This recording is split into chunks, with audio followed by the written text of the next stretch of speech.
Okay, thank you, Tobias, for being here with us. Torej, prvo vprašanje, ki me zanima pri Tobiasu, je v bistvu, kako je izbral glavna junaka v filmu. Tobias, the first question is, how did you choose Nuria and Rolf? How were the one to be in your film?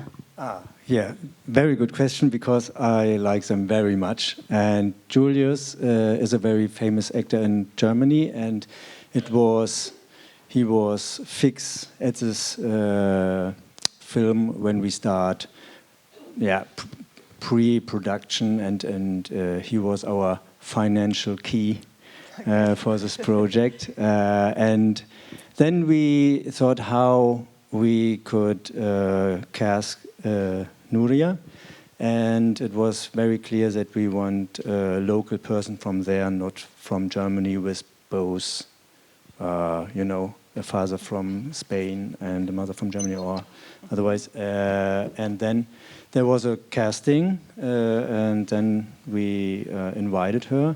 It was not easy because of this COVID issue, but we did that in Frankfurt, and when they came together, it was like magic.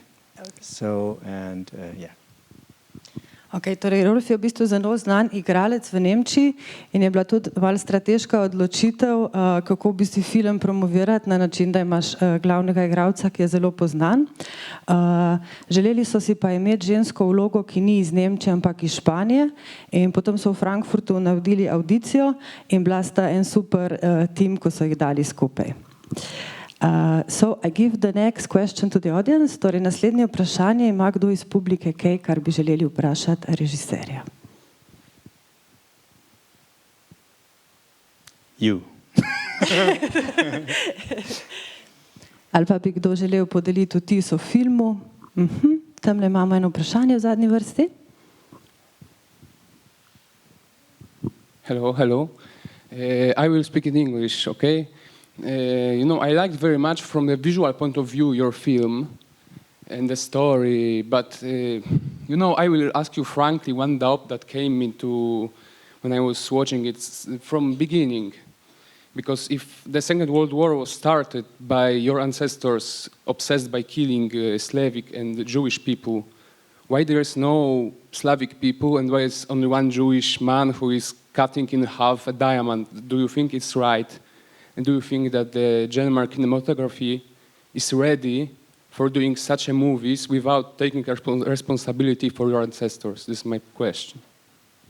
Yeah. So, can I first translate? Yeah. Torej, vprašanje je bilo glede na to, da je bila v bistvu Nemčija krivec za drugo svetovno vojno.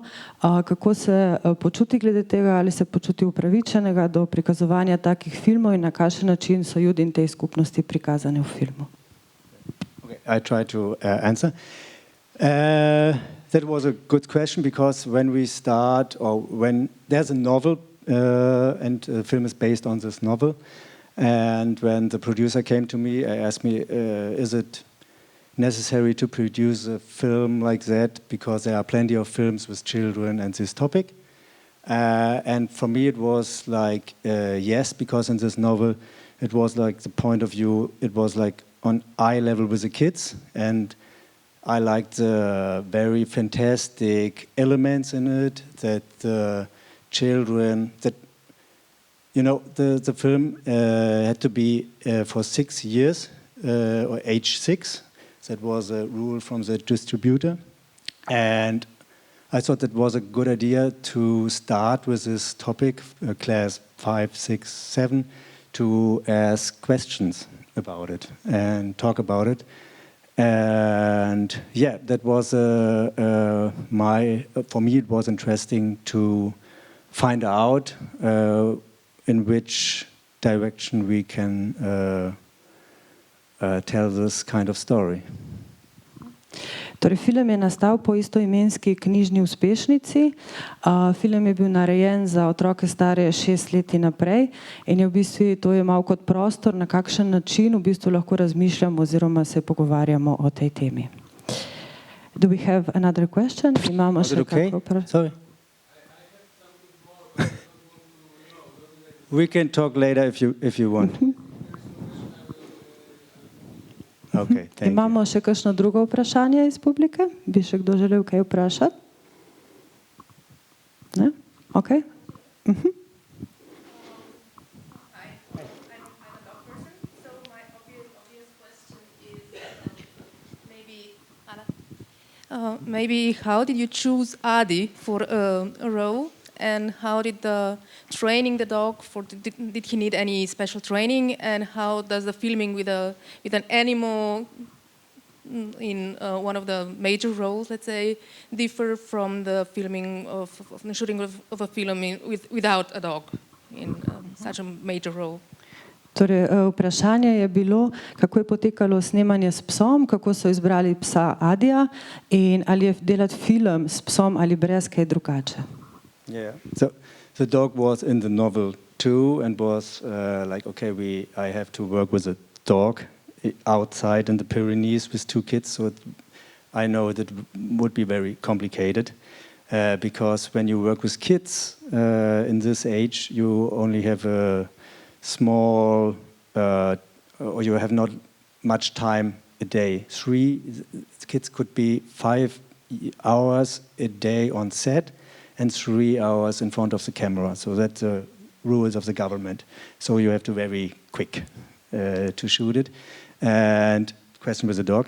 It was a very first question how we can do it, because how to get a dog in a pod and so, but they were the best company we find in Germany. They were from Bavarian, and the dog was the best actor on set, and there were 2 trainees, and they months before we shoot, they trained the dog to do what it was in the screenplay. And that was very nice because they were professionals, but we only had this one dog, not 2 or something like that. And it was very nice. And Julius, the main actor, said, "Oh, he's better than me," because he was bigger than I suggest. So I asked in the very beginning, could I have a smaller dog? But I know he's very cute, but he's too large for the back. But they said, no, please choose him because it will be better for you for the production. Yeah, and they helped us very much. And he was so good that I think, okay, all these shots with the dog was in the end of the day when the kids were gone, the adults were done, and then we shot the close-ups with the dog, and it feels like he could talk like that. It's so good. Yeah. His name is Junior. Torej, Kuža je bil tudi v knjigi. Zavedal se je, da bo v bistvu delo z otroci in psom bilo zahtevno, ampak v Nemčiji na Bavarskem obstaja organizacija, ki trenira pse ravno za te primere. In kljub temu, da si je želel v bistvu manjšega psa, ki bi lahko šel v vrečo, so mu svetovali, naj vzame njega, ker je zelo dober pes. Ok, tam je bila še ena roka. Izvoli. Ja, ti.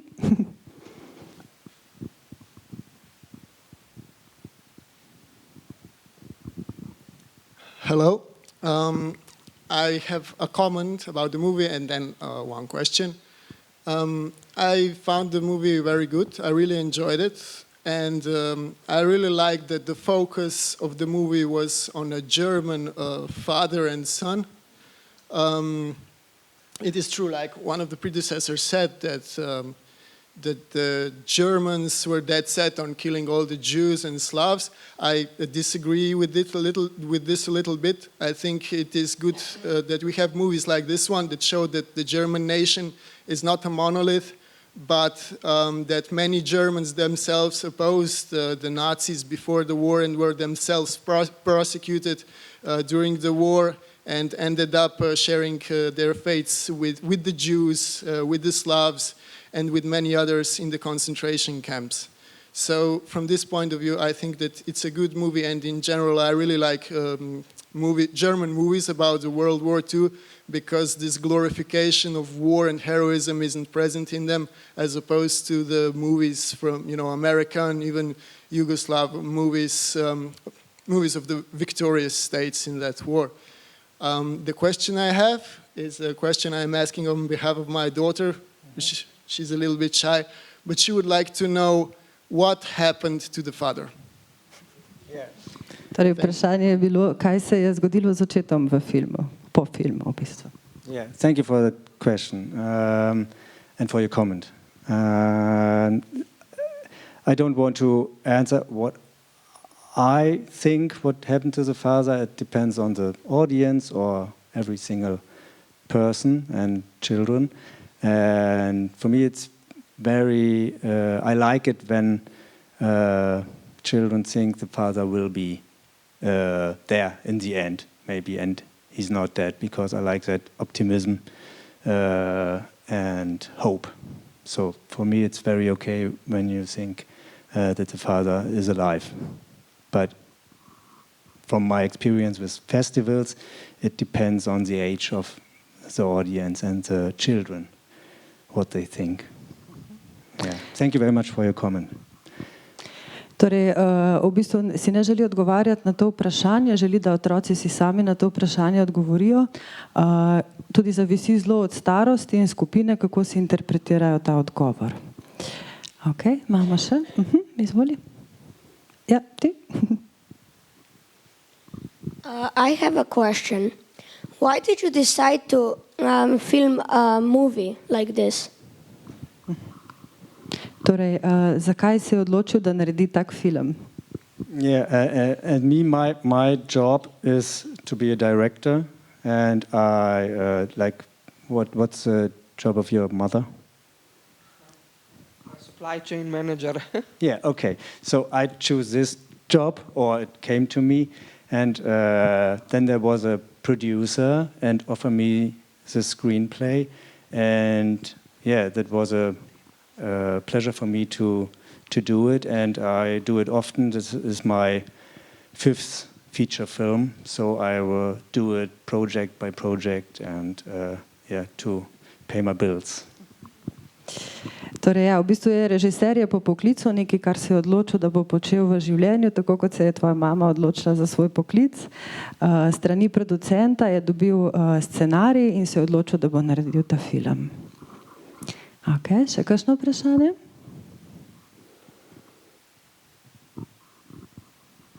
Tobias, torej, kaj je bilo najtežja stvar pri snemanju tega filma? Tobias, what was the hardest thing with this movie, when the filming, and were there any trouble? Yeah, every day there was trouble for, yeah, I know, weather things. It was not our plan. When the scene where the father is arrested, it's very, very stormy, and we don't have these machines for that. It was like a storm from the Mediterranean Sea, and we were like, okay, we have to stop because it's too much. But in the end, and then in the film, it's a gift because it looks like suspense and like that. And the day after, when we shoot the scene where the father is away and the sun comes out and the sun is sad, it was so sunny and quiet, and yeah, it was like a gift now, but it was hard to shoot. And we didn't expect it, the snow. That was, yeah, we because of the snow we had to change one set when he brushes teeth. So we had to find a new location on morning for that day. Ja, torej, vreme je bila velika težava, snemano je bilo v Pirenejih. Če ste bili pozorni v filmih, tudi ko ujamejo očeta, je zelo vetrovno, in kot naročeno je naslednji dan, v bistvu, ko je bil Rolf žalosten, bil sončen dan, in velikokrat so lokacije tudi morali zamenjati. Ok, imamo še kakšno vprašanje? Ne? In the film, we see always this story about being good or being bad, but in the same time, in the end, this is something that comes to like one person can be or good or bad. How is with this? How is the decision made? Torej v filmu spremljamo igro med očetom in sinom, da je človek dober ali slab, na koncu tega pa v bistvu tudi ljudje niso samo dobri in slabi in se to na nek način v filmu tudi pokaže. Kako je bila ta odločitev sprejeta? Yeah, I liked that question when I read the script. So, and I think it's a very simple question that children are asking. But when you are older, or you has to decide, and because in that period it was not easy to answer that question. And I like that there's a person could be good and bad, and there were many examples in that movie. For example, the man in the train that let them go instead of the papers were not the right papers, but that it was not so easy to find good people at that time, but there were good people, and because of that, the families could rescued or get alive. And I like that very much, and that simple question. Torej, ko si otrok, je včasih težko razumeti, da so ljudje lahko in dobri in slabi hkrati. Recimo tak primer, ki ga vidimo v filmu, je gospod na vlaku, ki do zadnjega trenutka ne vemo, ali je dober ali je slab in v bistvu njemu prepuščamo to odločitev. And I would like to say that we would like to say that it's important that in this time people choose that they are good and do the right decision against the rules they had and help people.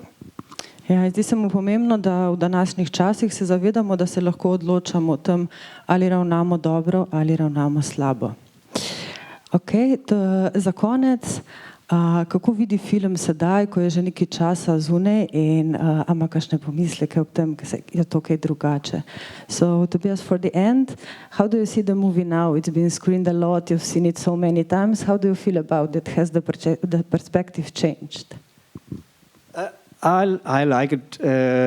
Now we produce it in 2020, and it released in 2022, and I like it now very much. And it's like, okay, it's a film that you could watch it later and later, and it's okay. And I'm very proud of the kids and how they work there, and the emotion of the film. And when I watch it now, I have to cry in the end when the titles came up and the mother's there. Yeah, I'm very touched. And I watched it a lot of times when we edited it, but yeah, it touched me. Ja, torej zelo je ponosen, v bistvu film je bil narejen leta 2022, zelo je ponosen na ekipo, sploh na mlade, ki so ta film ustvarjali, in včasih tudi čisto na koncu filma zajoče, ko ga gleda, še zmeraj se ga zelo dotakne.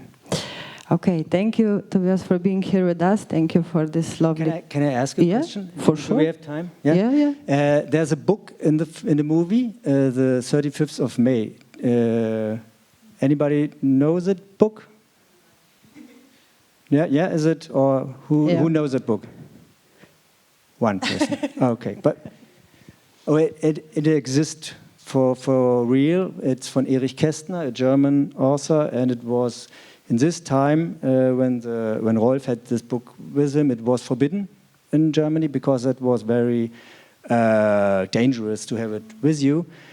Because it was in this book, it's a very funny. You can read it with your kids. It's a really, really fantastic book where something really strange things happened. But Kästner has this vision what happened in future, that you can take the telephone with you and so on. And yeah, we like that we have the rights to put it in the film and try to that the character of this book is in Rolf and his father, and this fantastic elements from this book to put it in the movie. Yeah. Torej, zelo je vesel za knjigo 35. maj, ki je bila včasih v Nemčiji prepovedana zaradi neke vizije prihodnosti, ki jo predstavlja, in zelo je vesel, da sta tudi karakterja, oče in sin, narejena delno po tej knjigi. Okay, thank you, Tobias, for being with us. Thank you very much. In hvala vsem, draga publika, za današnji obisk in pogovor.